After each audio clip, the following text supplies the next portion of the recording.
1 João capítulo 5, a partir do verso de número 1. Todo aquele que crê que Jesus é o Cristo é nascido de Deus. E todo aquele que ama o que o gerou, ama também o que dele é nascido. Assim sabemos que amamos os filhos de Deus, se amamos a Deus e guardamos seus mandamentos. Porque o amor de Deus está nisto, em guardarmos seus mandamentos, e seus mandamentos não são um peso, pois todo aquele que é nascido de Deus vence o mundo, e esta é a vitória que vence o mundo, a nossa fé. Vamos repetir juntos esta última frase magnífica, todos juntos. E esta é a vitória que vence o mundo, a nossa fé. Deus amado e bendito, livra-nos do erro, quebranta todas as barreiras, demole todas as resistências do nosso coração à tua verdade. Faz com que, como uma terra adubada, regada, arada, nós recebamos a semente divina, a tua palavra. Em nome de Jesus. Amém. Meus irmãos, o apóstolo João, ele reiteradas vezes, como temos enfatizado, ele toca no tema do amor.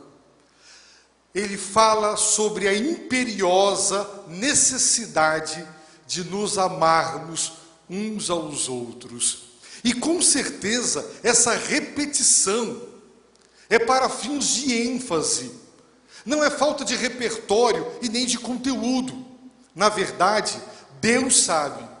E o apóstolo João também sabe o quanto nós somos dados à discussão, às divisões, aos desentendimentos, aos partidarismos, às facções.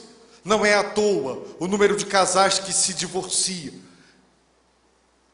Não é à toa o número de casais que vivem em um casamento com baixa qualidade de amor conjugal, porque vive mais parte do tempo se desentendendo do que bem. Não é à toa que as pessoas se dividem, se desunem, vivem amarguradas umas com as outras. Por isso, João repete e repete sobre a necessidade de nos amar. No capítulo 4, ele fundamentou o imperativo do amor mútuo no ser de Deus e no agir de Deus. Agora pela manhã nós percebemos que João vai fundamentar este imperativo do amor ao próximo, que ele deixou claro no capítulo 4 tratar-se de uma dívida. Para quem não se lembra, amar ao outro é débito, é dívida que temos uns para com os outros. Agora, ele vai fundamentar o imperativo do amor, o dever de amar, na obra que Deus fez na nossa vida. Segundo as Escrituras, todos são criaturas de Deus, porque Deus as criou, mas nem todos são filhos de Deus.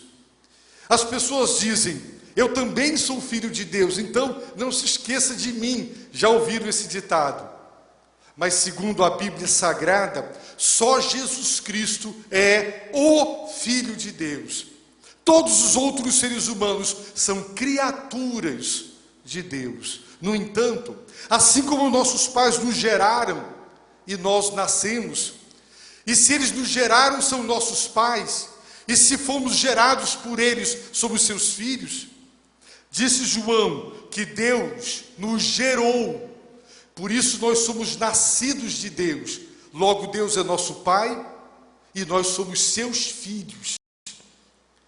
E esta obra magnífica do novo nascimento, da regeneração ou da ressurreição espiritual, maneiras bíblicas diferentes de referir-se a essa obra. Quando Deus nos visita e Ele nos gera seus filhos, e nós somos nascidos dele.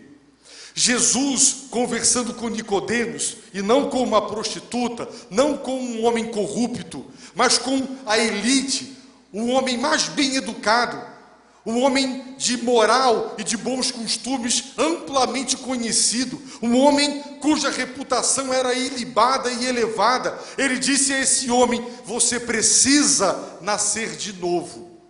Se ele dissesse isso para as pessoas, como nós costumamos dizer, os ladrões, as prostitutas, os corruptos, nós entenderíamos. Mas dizer isso para Nicodemos faz com que pensemos que todo ser humano, ele precisa da graça de Deus, e ele precisa nascer de novo.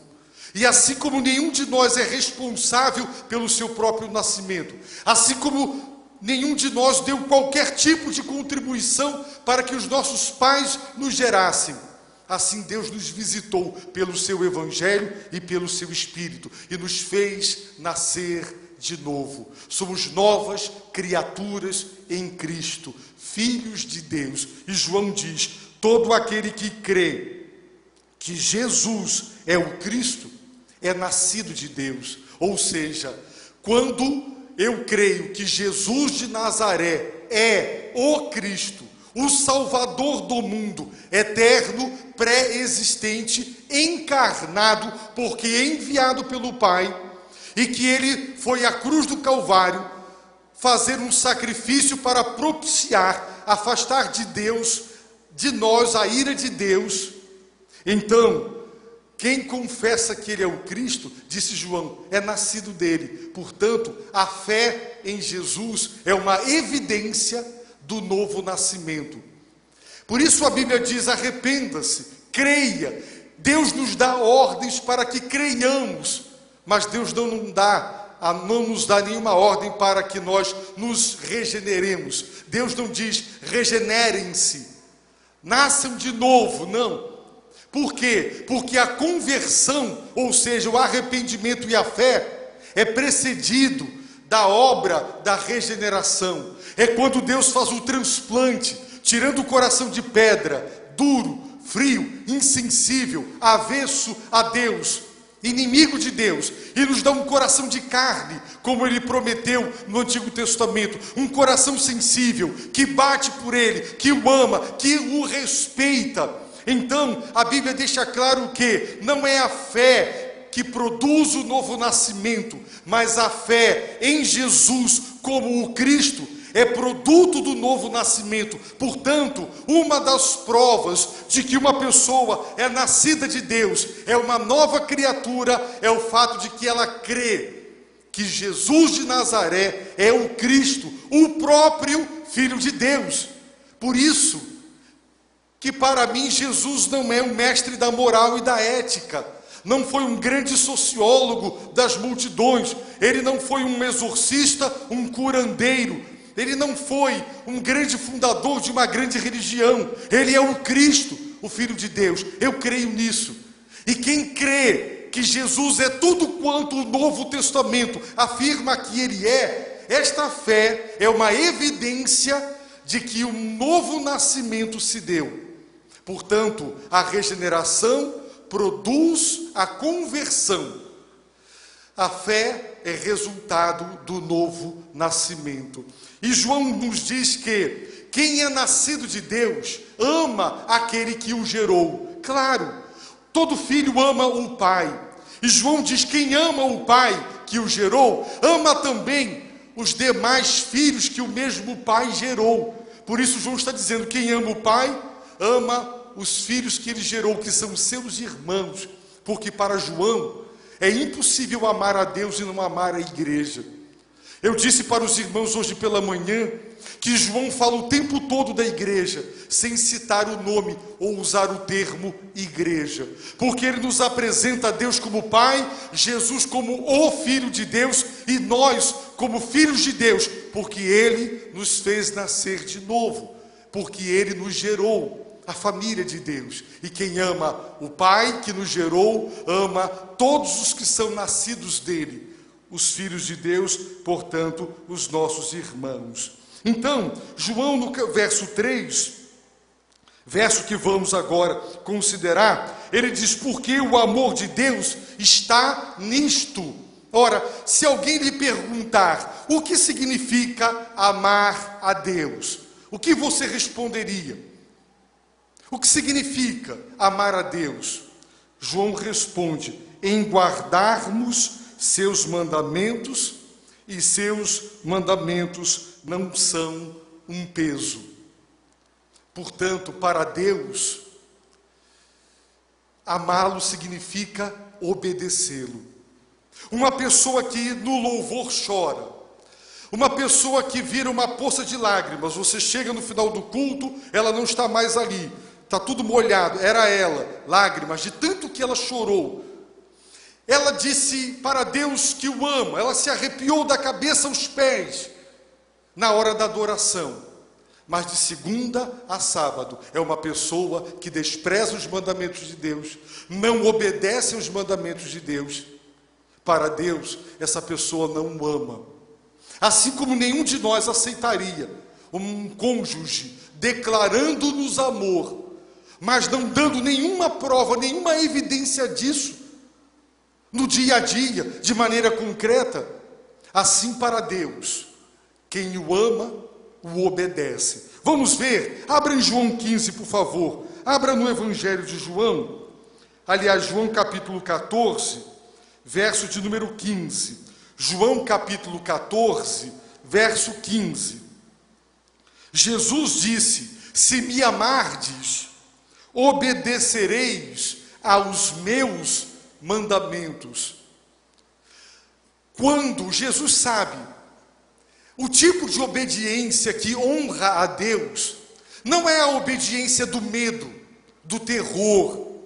Quando o pai diz: meu filho, faça, senão você apanha, e ele obedece, a menina obedece, porque está sob ameaça.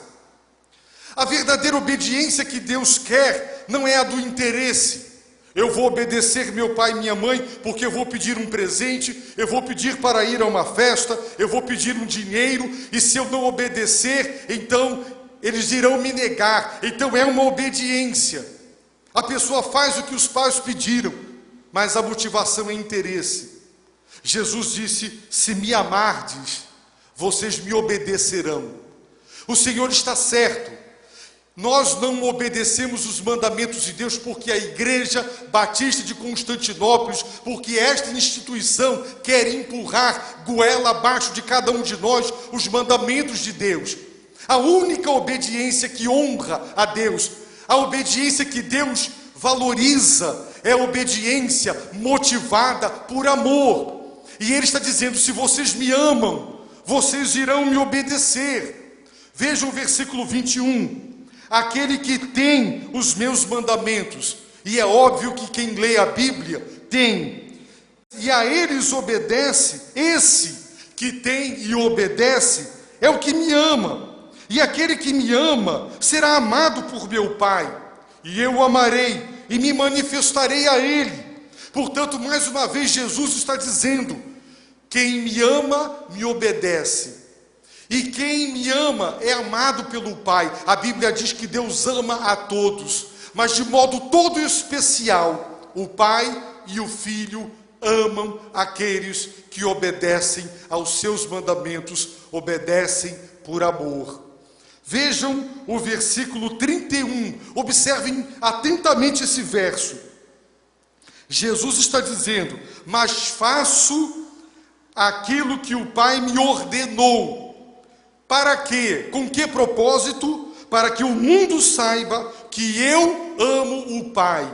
Jesus queria provar para o mundo que ele amava o Pai. Por isso ele disse: eu faço exatamente aquilo que o Pai me ordenou. Logo, ele obedeceu ipsis literis.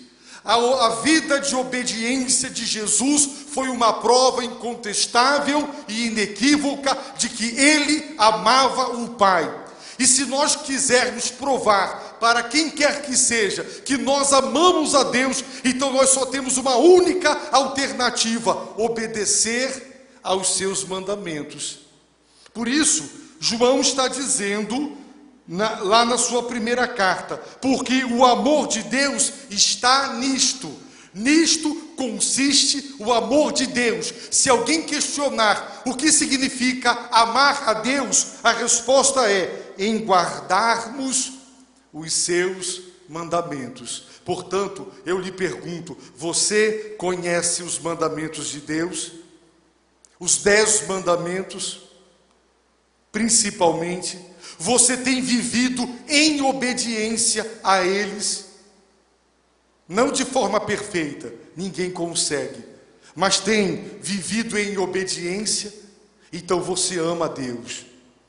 Agora os irmãos observem o seguinte: e seus mandamentos não são um peso, ou em uma outra tradução, penosos, ou dolorosos. Irmãos, os mandamentos de Deus não são um fardo. Quando nós falamos com as pessoas do mundo sobre os mandamentos de Deus, os valores morais revelados por Deus, eles consideram intoleravelmente insuportáveis. Por exemplo, exigir ou ensinar a um jovem casar virgem. Se ele só casar com 20, 25, 30 anos, até ali ele viverá em abstinência sexual. Isso é duro demais, isto é pesado demais, isto chega a ser cruel. Casar virgem. Por exemplo, só divorciar em caso de adultério. Meus irmãos, o único divórcio que Deus tolera ou consente é por causa de adultério. É o único. E muita gente diz: não, incompatibilidade. Ah, sim, isso justifica o divórcio. Para muita gente, os mandamentos de Deus são um peso. São pesados, como um fardo. Todo mundo sabe que é horrível andar levando sobre a cabeça um peso muito grande. Muita gente diz: amar quem me faz mal, orar por quem me prejudica. Eu estou com uma boa oportunidade de me vingar dessa pessoa que tanto me prejudicou e eu vou ajudá-la. Não, é muito difícil. Me bateram nesse lado, eu vou dar o outro. O mundo diz: esses mandamentos, eles são absolutamente intoleráveis. Eles são intragáveis, eles são indigestos, eles são ultrapassados, porque eles consideram isso um fardo, difícil de levar. Mas quando não se ama a Deus e não se obedece por amor, então é muito difícil mesmo. Mas João já disse que nós somos novas criaturas. Deus nos deu agora um novo coração. As pessoas dizem assim, às vezes brincando: olha, você não conhece o meu velho homem, hein? Se ele ressurgir, o velho homem morreu, foi sepultado, ele não existe mais. Se ele voltou é porque ele nunca foi embora, logo você nunca foi crente. O velho homem morreu, foi sepultado. Eu sou uma nova criatura, perfeita não, mas eu sou um novo homem em Cristo. Deus não reforma, Deus nos faz nascer de novo. João, em Ezequiel nós vimos de manhã, Deus prometeu tirar o coração de pedra e dar um coração de carne. Todo o Antigo Testamento fala do coração incircunciso. Ora, se o propósito da circuncisão era abrir, era remover o obstáculo que impedia a abertura, um coração incircunciso é um coração fechado, mas um coração circuncidado é um coração aberto. Então, quando Deus nos faz nascer de novo, Ele nos dá um novo coração.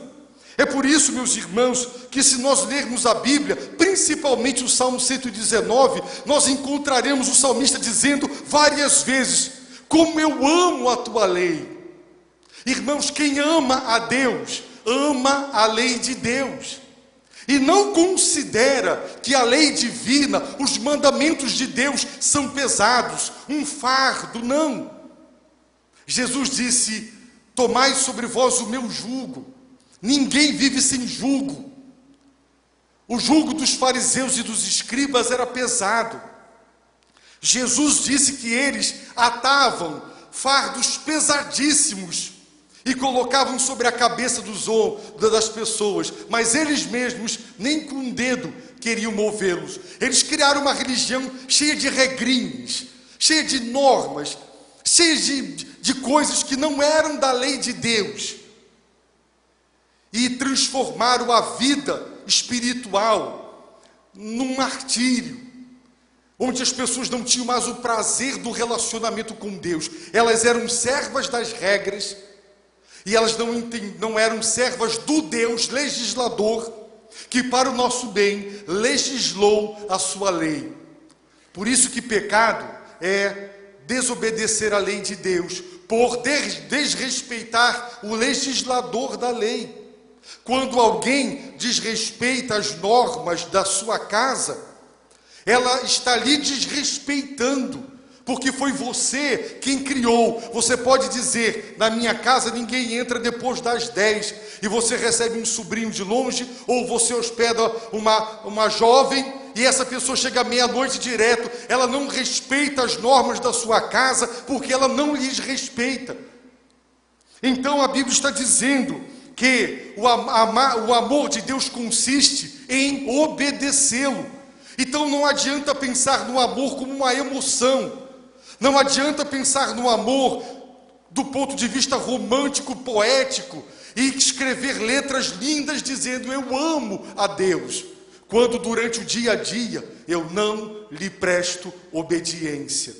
As pessoas dizem: Jesus mandou perdoar uma mesma pessoa no mesmo dia 7 vezes. Ela me feriu, e Jesus está dizendo que eu devo perdoar essa pessoa se ela me procurar e disser: eu estou arrependido.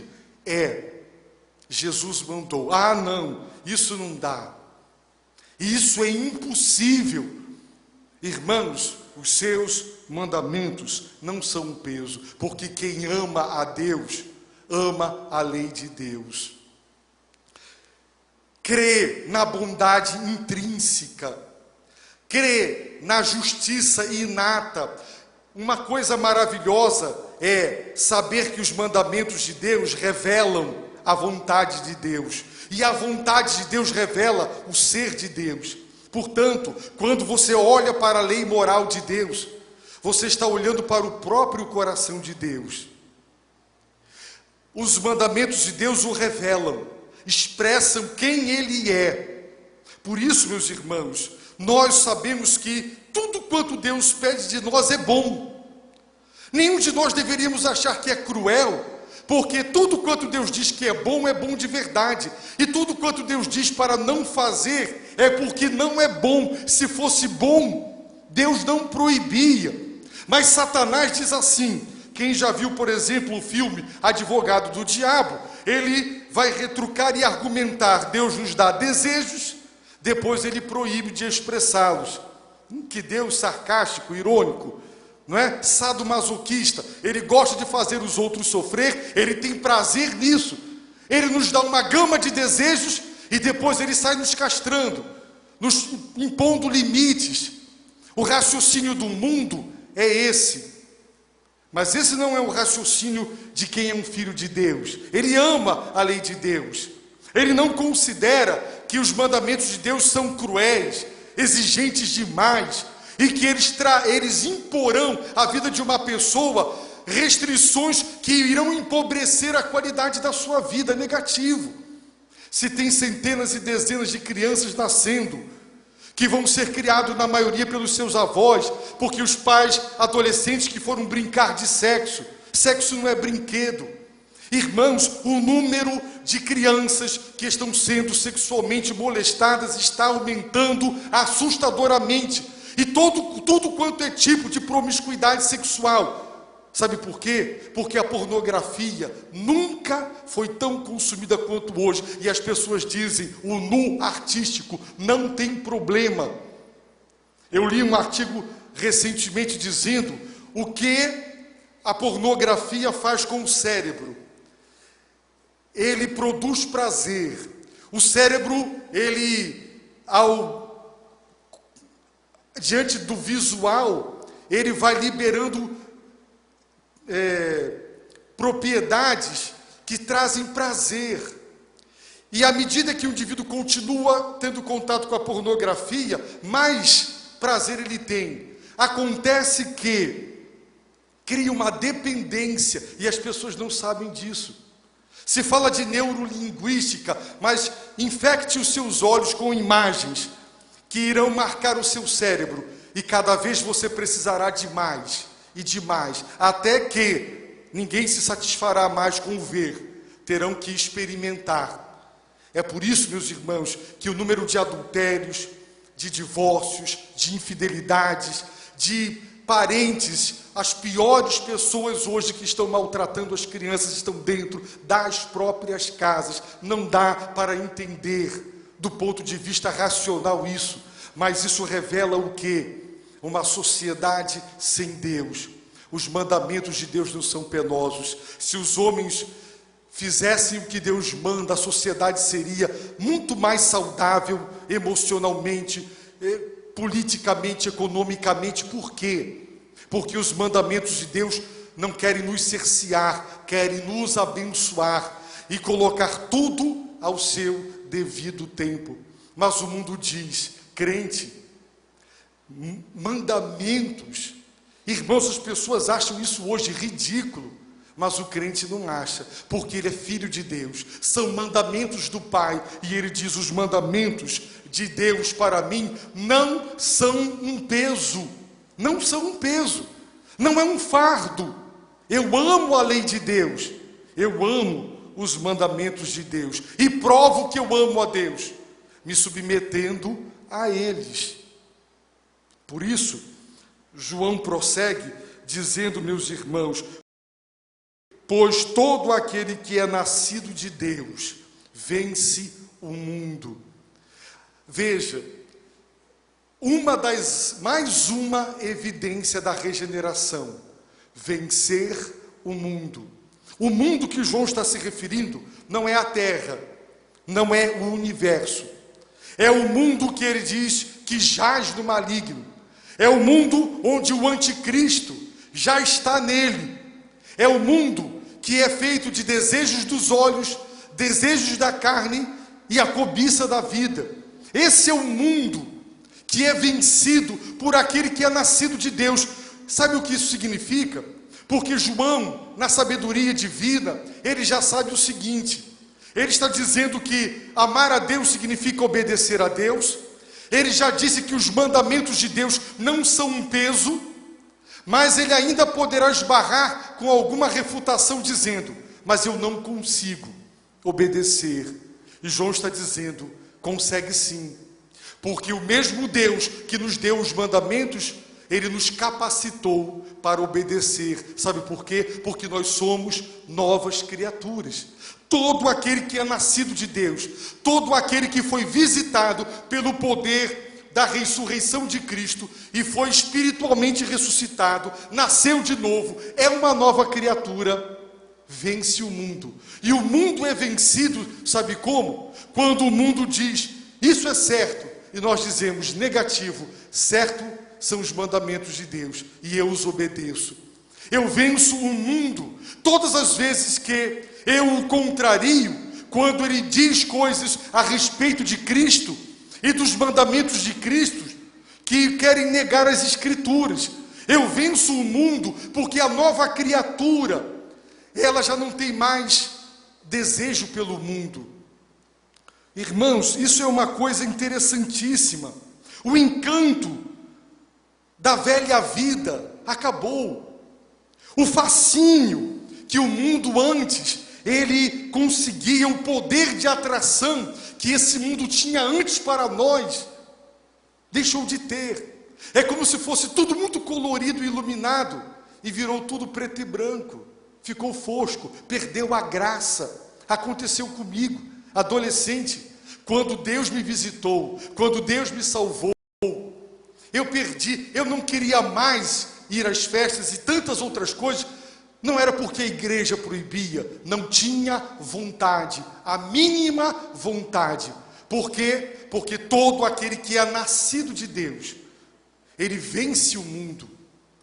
Ele não se deixa mais vencer pelo jeito que o mundo tem de ser feliz. O mundo quer ser feliz como? Bebe, fuma, drogas, prostituição, promiscuidade.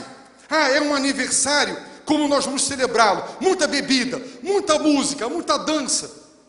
E tem crente que celebra aniversário assim. É um casamento, vamos celebrar, muita bebida, muito forró, muita... O crente vai celebrar o casamento, a união de amor. O crente vai celebrar a vida do mesmo jeito que o mundo celebra. São valores diferentes, irmãos. Nós fazemos culto para agradecer a Deus, para louvar a Deus, o dom da vida, o dom do amor, a família, criação das mãos de Deus. Nós vencemos o mundo quando não somos mundanos. Não somos mundanos quando não agimos de acordo com as normas, os valores, os princípios éticos que regem essa sociedade, de costas para Deus. Quem é nascido de Deus vence o mundo. Agora as pessoas não entendem. Como é que podia? Você andava com a gente, você gostava tanto disso, e agora você não quer mais? A tua igreja proíbe? Não, a igreja não proíbe. A igreja zela pelos mandamentos, mas não é a igreja agora. Não são normas de uma instituição. A pessoa não quer mais. Mas uma pessoa que diz ser convertida, mas ela ama o mundo. Como eu disse de manhã, Deus tirou o povo de Israel do Egito, mas o Egito não saiu de dentro deles. Toda hora eles queriam voltar. O menor problema, vamos voltar para o Egito. Muita gente vem para a igreja. Pisou no meu pé, eu vou embora para o mundo. O pastor não falou comigo, eu vou embora para o mundo. É assim. Quando a pessoa, por qualquer besteira, quer ir embora, é porque nunca foi. Porque se fosse, não ia embora. Porque a nova criatura ama, inclusive as pessoas com seus defeitos. Irmãos, isso é muito sério. Todo aquele que é nascido de Deus vence o mundo. Deus nos dá, ao nos dar um novo coração, uma nova vida e fazer de nós novas criaturas, Deus nos dá poder de vencer esse mundo, de dizer não para Ele, e de dizer não para Ele com tranquilidade, dizendo: eu não preciso mais destas coisas para ser feliz, eu não preciso mais disso. Ponto final. Você vence o mundo, porque você agora tem um novo coração, você ama o Pai, e o seu prazer é Deus, são as coisas de Deus, e as coisas do mundo perderam o atrativo. Mas eu lhe pergunto, o seu coração ainda está muito apegado ao mundo? Um pé lá, um pé cá, você vive sempre querendo voltar. A Bíblia diz: aquele que está em Cristo é uma nova criatura. As coisas velhas já passaram, tudo se fez novo. A nova criatura. João está afirmando: quem é regenerado, quem nasceu de novo, vence o mundo. E ele diz mais, meus irmãos, a vitória, e esta é a vitória que vence o mundo. A nossa fé. Cremos que Jesus é o Filho de Deus. Cremos que Ele é o caminho, a verdade, a vida. Cremos na palavra dEle. E à medida que exercemos nossa fé e confiamos nele e no que Ele diz, o mundo estará sempre sendo derrotado. Na primeira palavra, na primeira vez que o verbo vencer aparece, está num tempo verbal que indica algo que ocorreu no passado, de uma vez por todas e definitivamente.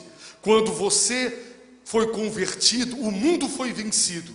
Mas agora, nas outras vezes que o verbo aparece, ele está no presente, dando a ideia de que o mundo não para de lutar contra nós. O mundo não para de tentar nos levar para ele. O mundo não para de nos assediar. E João está dizendo, a vitória que continua vencendo o mundo é a fé. Por isso, quando Jesus orou por Pedro, ele orou para que a fé do apóstolo Pedro fosse fortalecida e ela não desmaiasse.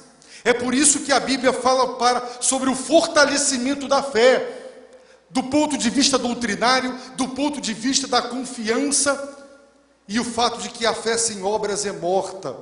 Você precisa investir na sua fé, para que ela cresça. Diversas vezes Jesus disse, homens de pouca fé. E quando os discípulos se viram diante do desafio do perdão, a uma pessoa que 7 vezes no mesmo dia nos feriu, eles disseram, faz a nossa fé crescer. Sim, a nossa fé precisa crescer, porque a vitória que continua vencendo o mundo é o exercício da fé. À medida que você crê no Senhor, então você vence todos os assédios do mundo, daqueles amigos que te chamam para tudo, para beber, para voltar para o jogo, para voltar para a prostituição, para voltar para a imoralidade, para voltar para aquela velha vida que nós tínhamos. Quem crê, quem persevera na fé, meus irmãos, continua vencendo o mundo.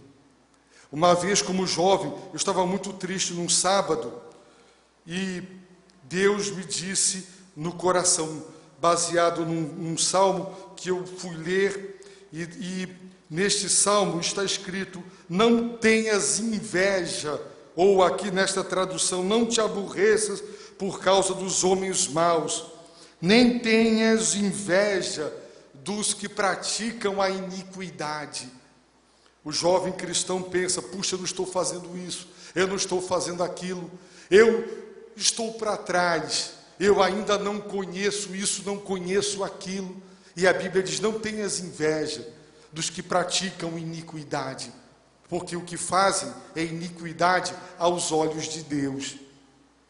E o texto diz, espera no Senhor, deleita-te no Senhor, que o Senhor seja o teu deleite, o teu prazer. Quando Deus é o teu maior prazer, porque você o ama, então você aguarda com paciência no Senhor.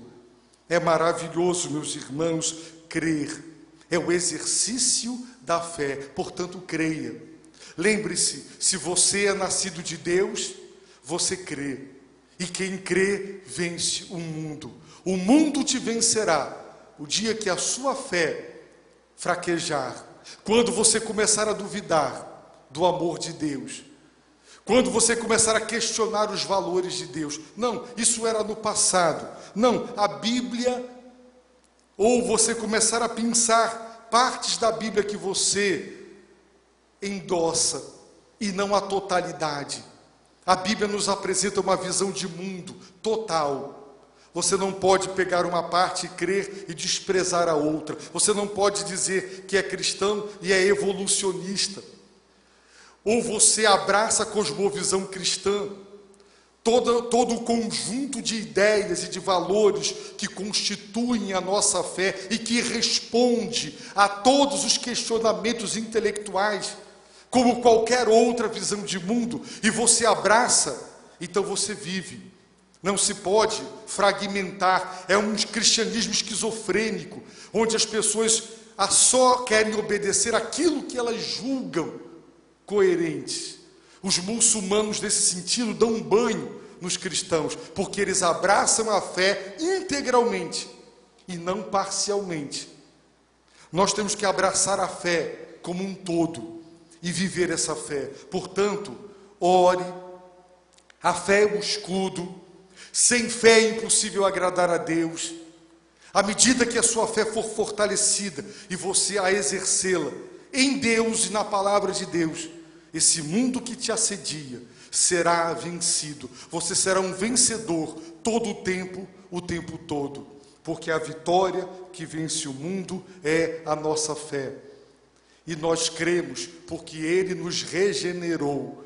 A regeneração produz a fé. A conversão é precedida e antecedida pelo novo nascimento. Todo aquele que é nascido de Deus deposita fé em Jesus como o Cristo, o Salvador do mundo. Ama a Deus e vive em obediência aos seus mandamentos. À luz de tudo que você ouviu, eu quero convidá-lo para orar. Para que você pense bem, se eu me afirmo cristão e eu sou mundano, as festas, os prazeres desse mundo, os valores morais dessa sociedade ainda me atraem, eu estou sempre desejoso de voltar, alguma coisa está errado. Porque a nova criatura quer a nova vida. Então, ore agora. Peça a Deus, tenha misericórdia de mim, Senhor. Peça a Deus para fortalecer a sua fé. Se você entrou aqui sem Jesus no coração, se você entrou aqui sem Deus e sem salvação, se você entrou aqui sem crer que Jesus é o Cristo, o Salvador do mundo, você pode agora orar e dizer: Deus, tem misericórdia de mim. Senhor, abre a porta da fé para que eu entre. Deus, me visita com teu poder, me ressuscita espiritualmente, me dá nova vida. Eu quero ser uma nova criatura, eu também quero nascer de novo. Vem me gerar de novo. Peça a Deus. E lembre-se, você tem obedecido os mandamentos de Deus, você os conhece. Se deliberadamente você vive desobedecendo, isso é um sintoma de que você ainda não é uma nova criatura. A velha criatura continua viva, ela ainda não morreu, mas ela morrerá se Deus, pela sua graça, ressuscitá-lo espiritualmente. Então peça misericórdia a Deus agora, ore. Peça a Deus: Senhor, eu nunca mais quero voltar para esse mundo. Eu nunca mais quero gastar o meu dinheiro naquilo que não é pão. Eu nunca mais quero tentar ser feliz seguindo esses caminhos dos homens, mas os teus santos e retos caminhos. Ore agora, entregue-se ao Senhor Jesus Cristo.